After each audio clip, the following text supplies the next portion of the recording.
Baik, karena anak-anak sudah masuk ke ruang kelas semua, kita mulai pembelajaran pada hari ini ya. Assalamualaikum warahmatullahi wabarakatuh. Waalaikumsalam warahmatullahi wabarakatuh. Bagaimana kabarnya anak-anak? Alhamdulillah baik, Bu.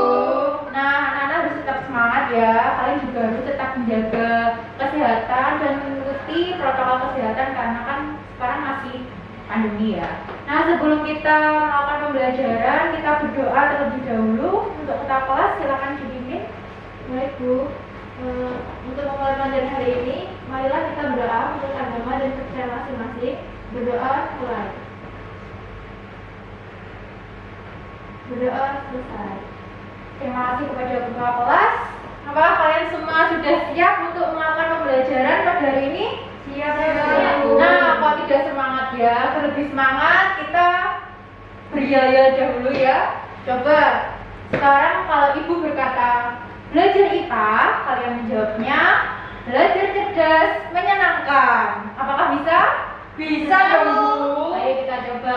Belajar IPA, belajar cerdas, menyenangkan. Mantap sekali, sudah semangat ya. Sekarang ada yang tahu pembelajaran apa yang kita bahas pada hari ini? Agama peredaran darah, Bu. Ya, sudah tahu ya, di sini juga sudah ada. Nah, pada pertemuan kemarin kan kita melihat dan membahas mengenai komponen penyusun darah ya. Nah, ada yang masih ingat apa fungsi darah? Saya ingin menjawab, Bu. Ya, silakan Hesti. Jadi darah itu berfungsi untuk menjadi pengangkut bahan atau zat makanan dan oksigen ke dalam seluruh tubuh, Bu. Betul sekali. Nah, berikut adalah fungsi darah. Yang pertama yaitu memasuk oksigen ke sel-sel dan jaringan dalam tubuh, kemudian mengangkut nutrisi dan hormon, mengatur suhu tubuh, menyembuhkan luka dan melawan penyakit. Kemudian komponen dalam darah terdiri dari plasma darah, sel darah putih dan keping darah serta sel darah merah. Nah, kemudian apa kaitan submateri organ sistem peredaran darah ini dengan komponen penyusun darah pada submateri sebelumnya? Ada yang tahu? Nah, karena kalian bingung, darah mempunyai fungsi yaitu mengikat dan mengedarkan makanan serta oksigen ke dalam seluruh tubuh. Nah, dalam mengedarkan tersebut, darah ini kan perlu adanya sarana dan alat. Nah, ada yang tahu alat atau sarana yang digunakan itu apa? Menggunakan jantung dan pembuluh darah, Bu. Ya, betul sekali. Ada yang tahu bagaimana mekanisme dari alat tersebut saat peredaran darah? Melewati proses peredaran darah, Bu. Untuk mekanismenya saya masih bingung, Bu. Nah, tidak apa-apa, nanti kita bahas supaya tidak bingung ya. Sekarang Ibu bilang, coba kalian memegang dada. Apa yang kalian rasakan di sana? Ada yang berdenyut, Bu. Ya, bagian apa itu? Jantung, Bu. Nah, kalian pasti sudah tahu dan paham kan ya. Denyutan itu berasal dari jantung yang sedang memompa darah untuk diedarkan ke seluruh tubuh. Nah, dengan kita melakukan pembelajaran pada materi organ peredaran darah ini, diharapkan kita itu semakin bersyukur kepada Allah Subhanahu wa taala karena Allah itu menciptakan dari yang mulanya sel sampai organ bisa menjadi jantung, kemudian ada pembuluh darah sehingga dapat mengedarkan darah ke seluruh tubuh sehingga kita bisa bernapas, kita bisa tidak lemas karena ada makanan yang ada di tubuh kita. Nah, bayangkan saja jika jantung itu tidak berdetak atau berdenyut. Nah, pastinya kan tidak ada pengumpaan darah ya. Mungkin kita sudah tidak ada di dunia ini ya. Kemudian, nah, kompetensi inti yang dapat dicapai ada KI 1 yaitu spiritual, ada KI 2 sikap sosial, KI 3 itu pengetahuan dan KI 4 itu keterampilan. Di mana kompetensi dasar atau pengetahuan K3-nya yaitu 3.7 yaitu menganalisis sistem peredaran darah pada manusia dan memahami gangguan pada sistem peredaran darah serta upaya menjaga kesehatan sistem peredaran darah. Untuk keterampilannya yaitu KD-nya menyajikan hasil percobaan pengaruh aktivitas, jenis, intensitas atau durasi pada frekuensi denyut jantung. Nah, untuk tujuannya sendiri yaitu peserta didik itu dapat mendeskripsikan karakteristik jantung dan pembuluh darah, kemudian mendeskripsikan faktor yang mempengaruhi frekuensi denyut jantung, mengidentifikasi perbedaan antara pembuluh nadi, kemudian menganalisis proses sistem peredaran darah pada manusia, lalu menjelaskan faktor yang mempengaruhi frekuensi denyut jantung melalui pengamatan, kemudian dapat melaksanakan perakitan educate stetoskop sederhana yang dapat digunakan untuk menyelidiki faktor-faktor yang mempengaruhi frekuensi denyut jantung, dan yang terakhir dapat menyajikan laporan hasil percobaan pengaruh aktivitas pada frekuensi denyut jantung serta prinsip kerja educate stetoskop sederhana berdasarkan aspek STEM. Nah, untuk penilaian pembelajarannya sendiri yaitu dinilai dari pengetahuan melalui evaluasi atau penilaian akhir pembelajaran, kemudian penilaian sikap melalui observasi sikap dan keaktifan di kelas, kemudian penilaian keterampilan melalui percobaan, diskusi, dan presentasi. Nah, dari sini adakah anak-anak yang ingin bertanya? Masih belum Bu. Nah, pada pertemuan sebelumnya kan Ibu telah membagi anak-anak ke dalam beberapa kelompok ya. Jadi nanti kalian akan membentuk kelompok, kemudian Ibu akan membagikan LKPD kepada kalian yang akan kalian kerjakan dan kalian pelajari. Nah, kegiatan kita hari ini adalah mendiskusikan materi mengenai organ peredaran darah, serta yang meliputi jantung, pembuluh darah, serta perakitan educate stetoskop sederhana, serta melakukan praktikum terkait frekuensi denyut jantung yang hasil akhirnya berupa LKPD yang kemudian dipresentasikan di depan kelas. Setelah itu akan diberikan penguatan materi oleh Ibu. Jadi langsung saja kalian akan mencapai KKM pada pembelajaran ini itu apabila kalian itu memiliki nilai di atas 75. Tentunya keaktifan kalian bertanya maupun berdiskusi itu juga akan menjadi nilai tambah bagi kalian. Jadi misi kalian hari ini adalah mengerjakan modul seperti pada pertemuan kemarin, kemudian melakukan perakitan educate dan melakukan percobaan frekuensi denyut jantung yang dipandu oleh LKPD. Kemudian kalian akan berdiskusi secara kelompok dan mengerjakan tugas-tugas secara teliti dan maksimal. Nah, ada yang bingung anak-anak? Bu, izin bertanya. Ya, silakan. Nanti kita mengerjakan LKPD-nya itu apakah boleh melihat sumber lain? Boleh sekalian, namun sumbernya itu harus terpercaya. Misalnya dari buku paket, buku pembelajaran yang kita gunakan untuk pelajaran yang lain, IPA yang lain. Kemudian dari YouTube juga bisa, kemudian atau dari internet itu juga bisa. Nah, apakah ada yang ingin ditanyakan lagi? Sudah, Bu, terima kasih. Baik, sebagai pemanasan, kalian semua lihat di LCD di depan ini terdapat permasalahan yang pertama, yaitu mengenai skema jantung. Terdapat 3 gambar, ada skema jantung A, skema jantung B, dan skema jantung C. Menurut kalian, manakah yang merupakan skema dari jantung manusia jika dikaitkan struktur dan fungsinya? Ada yang bisa menjawab? Saya yang menjawab, Bu. Ya, silakan Desti. Jadi pada gambar skema jantung B, di mana itu beberapa tempat tulang, di mana darah itu ada 2 serambi dan 2 bilik. Yang serambi kanan itu untuk menerima darah kotor dari seluruh tubuh, kemudian pada bilik kanan itu untuk memompa darah kotor yang berasal dari jantung sehingga dapat menuju ke paru-paru. Kemudian sedangkan pada serambi kiri itu untuk menerima darah bersih setelah mendapat oksigen dari paru-paru. Lalu berikutnya pada bilik kiri itu untuk memompa darah bersih dari jantung ke seluruh aliran darah dan jaringan dalam tubuh. Ya, betul sekali. Pas kita di malam belajar ya, Mbak Esti. Nah, menurut kalian, apakah hanya jantung yang digunakan sebagai alat atau sarana perawatan darah untuk mengedarkan ke seluruh tubuh ini? Tidak, menurut saya bisa melalui pembuluh darah. Ya, betul sekali. Selanjutnya kita masuk ke permasalahan 2.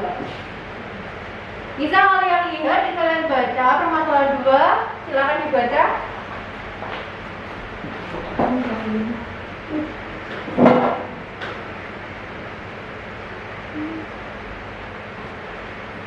Apakah sudah selesai?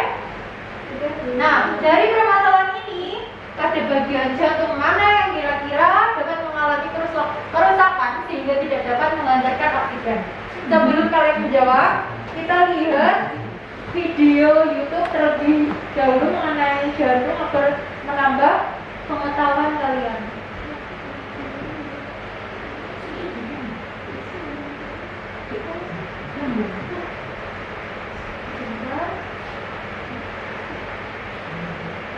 Karena di sini tidak ada sound, mohon diam ya, biar terdengar suaranya. Kalau mas sekali ya, anak belum makan ya tadi siang. Di sini makan siang ya. Iya, Bu.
dari video yang kalian lihat tadi, ada yang mau menjawab permasalahan yang kedua?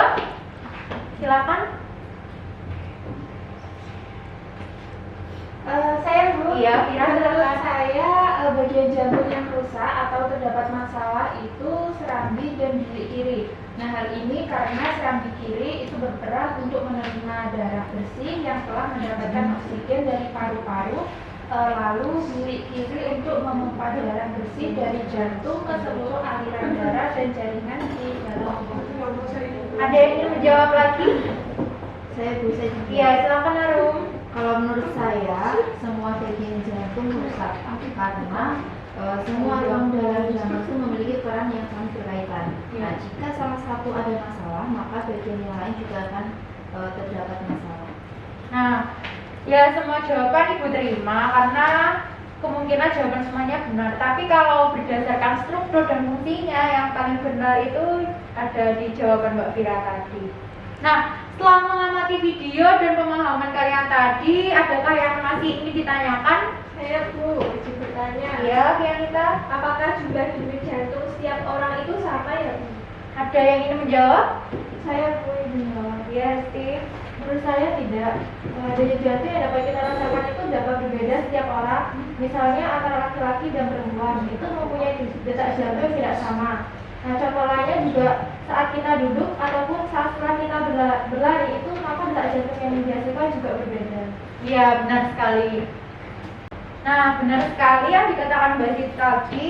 Jadi, denyut jantung ini dapat dipengaruhi oleh beberapa faktor ya. Salah satunya yang dijelaskan Mbak Sid yaitu dari aktivitas dan jenis kelamin. Nah, jenis kelaminnya itu ada perempuan dan laki-laki itu pasti beda. Kemudian kalau aktivitas misalnya kan saat kita duduk dan saat kita berlari itu pasti intensitas denyut jantungnya itu berbeda. Nah, selanjutnya kalian akan mengerjakan modul pembelajaran 2 mengenai organ sistem peredaran darah. Saya beri waktu 20 menit dikerjakan sebisa mungkin dan seteliti mungkin. Silakan.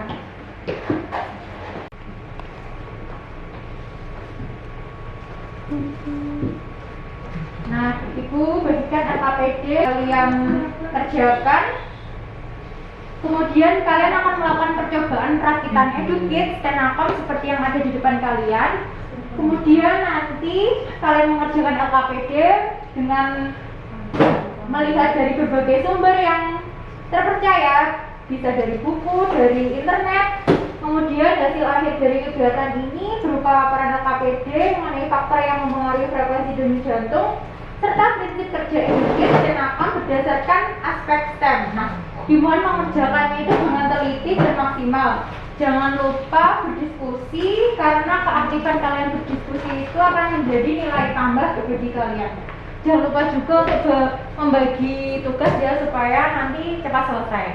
Silakan dikerjakan.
Baik, apakah ada kesulitan anak-anak?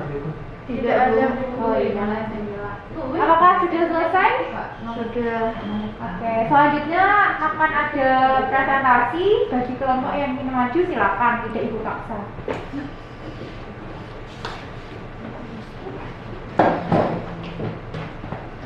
Kami dari kelompok 2 akan mempresentasikan hasil dari percobaan edukit yang kami rancang, yaitu pada siswa perempuan. Karena kelompok kami ada siswanya perempuan, maka pada saat duduk tenang itu pada waktu ke 1 menit itu 81, kemudian pada 20 maksudnya pada waktu yang ke 2 menit itu 81, kemudian saat berjalan santai itu waktu 1 menit 92 detak jantung, kemudian pada saat 2 menit saat berjalan santai itu 96 detak jantung, kemudian ketika teman saya berlari kecil pada waktu 1 menit itu 108 denyut jantung, kemudian saat 2 menit itu 110 denyut jantung. Mungkin dari kelompok lain, dari teman-teman yang ada siswa laki-lakinya bisa menambahkan. Saya mohon izin menambahkan. Dari kelompok saya, untuk siswa laki-laki ketika duduk tenang pada 1 menit itu didapatkan 70 denyut, kemudian untuk 2 menit itu sama 70 denyut, kemudian untuk aktivitas berjalan santai pada 1 menit pertama itu didapatkan 80 denyut, sedangkan 2 menit itu hanya selisih 1 yaitu 81 denyutan. Kemudian untuk aktivitas yang terakhir berlari kecil pada menit pertama itu didapatkan 94 denyut, sedangkan pada 2 menit didapatkan 96 denyut. Sudah Bu? Ya baik, silakan dilanjutkan presentasi kelompok 2.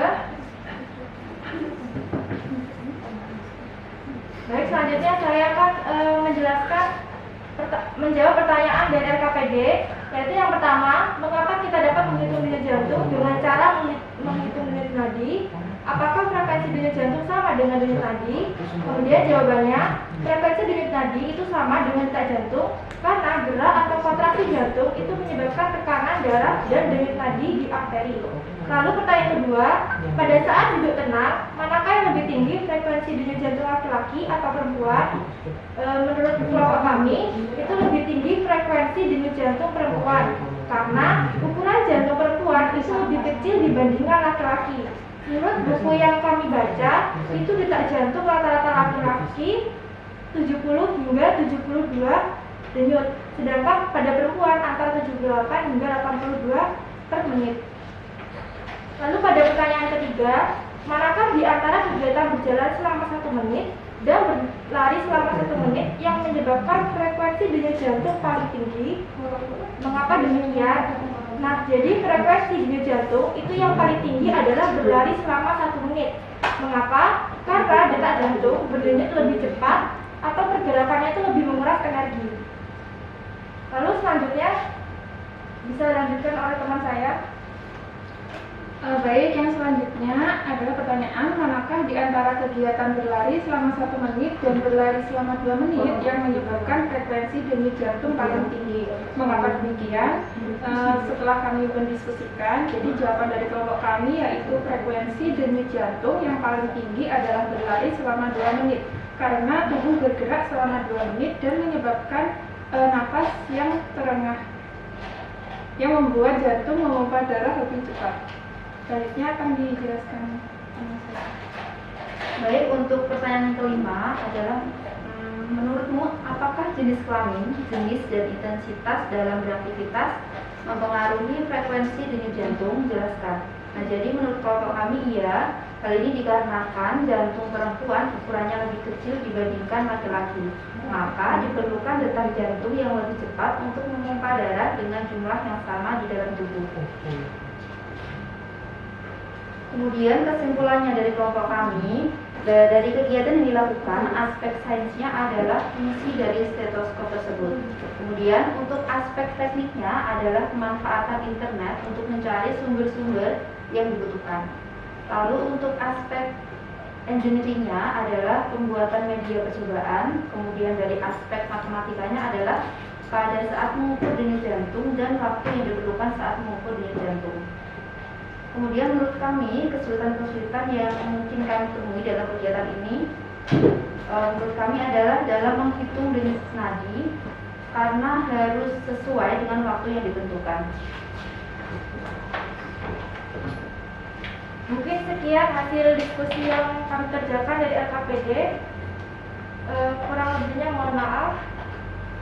Nah, sebelumnya ada yang ingin bertanya dulu, anak-anak? Saya izin Ya, Pianita, silakan. Jadi untuk keseluruhan jawaban menurut kelompok kami itu sudah sama dan benar. Namun pada titik stetoskop sederhana yang dirakit itu sebaiknya lebih rapi lagi karena masih terdapat potongan balon yang kurang rapi. Terima kasih sarannya. Oke, silakan duduk kembali. Berikan aplaus buat yang presentasi ya. Bagus sekali. Nah, baik. Setelah pembelajaran hari ini, adakah anak-anak yang mau menyimpulkan pembelajaran pada hari ini? Ayo, siapa yang mau menyimpulkan? Silakan, Pianita. Jadi pembelajaran hari ini kesimpulannya adalah hal yang kita pelajari yaitu organ sistem peredaran darah, yaitu ada jantung dan pembuluh darah. Nah, jantung ini terdiri dari 4 tulang yaitu serambi kanan, bilik kanan, serambi kiri, dan bilik kiri. Serambi kanan untuk menerima darah kotor dari seluruh tubuh, bilik kanan untuk memompa darah kotor yang berasal dari jantung sehingga dapat menuju paru-paru, sedangkan serambi kiri untuk menerima darah bersih yang telah mendapat oksigen dari paru-paru, lalu bilik kiri untuk memompa darah bersih dari jantung ke seluruh aliran darah dan jaringan di dalam tubuh. Kemudian faktor yang mempengaruhi frekuensi denyut jantung diantaranya adalah aktivitas tubuh dan juga jenis kelamin. Ya, untuk yang edukit siapa yang mau menyimpulkan? Saya Bu. Ya, silakan Siti. Jadi dalam pembuatan educative stetoskop dengan monokrom itu dapat disimpulkan beberapa aspek yaitu pertama aspek sains, terdapat konsep pemompaan darah pada jantung atau kerja jantung dalam sistem peredaran darah dan juga getaran gelombang. Lalu pada aspek teknologi itu menyalurkan gelombang dari getaran denyut jantung ke dalam airtip atau airbudnya melewati selang sampai terdengar oleh telinga, di mana penggunaan airbud ini berfungsi untuk meredam bunyi dari lingkungan.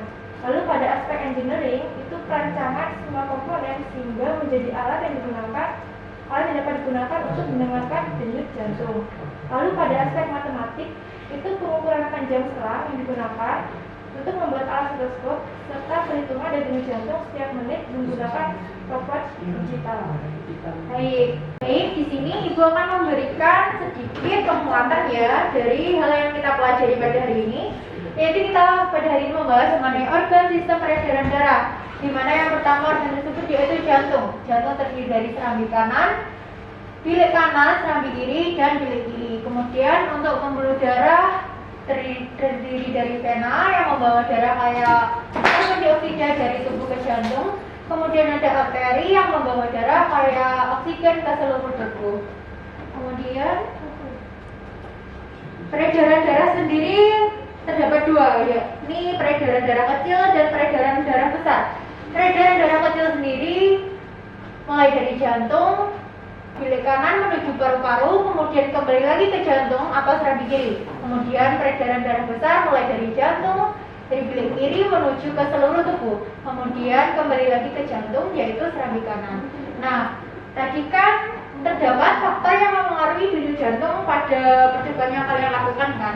Nah, faktor yang mempengaruhi denyut jantung itu terdiri dari jenis kelamin, kemudian aktivitas kegiatan sesuai yang kalian lakukan pada praktikum tadi, kemudian ada tambahan yaitu suhu tubuh dan umur. Untuk stenakol sendiri, yakni stetoskop sederhana monokrom yang kalian rancang rakit tadi dapat digunakan sebagai alternatif pengganti stetoskop. Kemudian dapat mengurangi limbah plastik, di mana kalian menggunakan barang bekas untuk membuat stetoskop sederhana monokrom.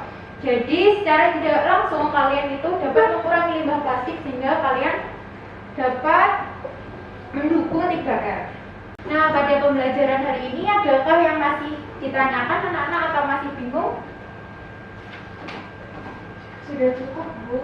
Ya, baik. Terima kasih kalian sudah melakukan pembelajaran hari ini dengan maksimal. Aplaus buat kalian semua. Nah, untuk pertemuan yang akan datang, anak-anak harap mempelajari materi berikutnya mengenai gangguan sistem peredaran darah dan upaya untuk menanggulanginya. Nah, setelah kita mempelajari gangguan sistem peredaran darah tersebut, kita akan melakukan evaluasi terkait sistem peredaran darah. Jadi, kalian harus belajar semaksimal mungkin mulai dari komponen penyusun darah, organ sistem peredaran darah, dan gangguan pada sistem peredaran darah yang akan kita bahas pada pertemuan berikutnya. Nah, sekarang kita tutup kegiatan pembelajaran hari ini. Ketua kelas silakan dipimpin untuk berdoa. Baik, untuk mengakhiri pembelajaran hari ini, marilah kita berdoa menurut agama dan keyakinan masing-masing. Berdoa dimulai.